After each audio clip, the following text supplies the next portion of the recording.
আসসালামু আলাইকুম। আমি আজকে মোরগ মাসাল্লাম বানাবো। এজন্য এখানে মশলা নিয়েছি। এখানে নিয়েছি জয়ত্রী, জয়ফল, স্টার, দারচিনি, লং, তারপরে গোলমরিচ, জিরা, এই হচ্ছে শাহি জিরা, রাঁধুনি, তারপর এখানে নিয়েছি বাদাম। সব মশলাগুলো আমি একটু ভেজে গুঁড়ো করে নেব। আমি এখানে ওস্টার সস 1 চামচ, সয়া সস 1 চামচ, কাশ্মীরি মরিচের গুঁড়ো 1 চামচ, আদা রসুন পেস্ট 2 চামচ করে দিয়েছি।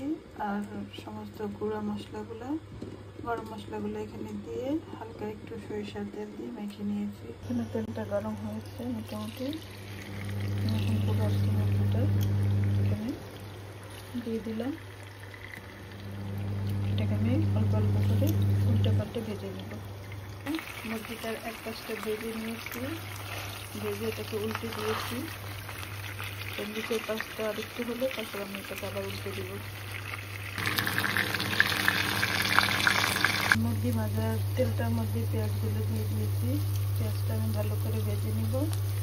ভাজা হয়ে গেলে আমি বাকি মশলাগুলো দিয়ে দেব।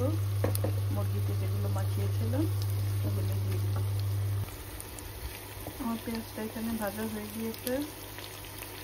এখন আমি এর মধ্যে যে মশলাগুলো ছিল এটা দিয়ে দিব। তার মধ্যে কিছুটা পানি দিব। আর মশলাগুলো থেকে কিছুটা পানি দিব।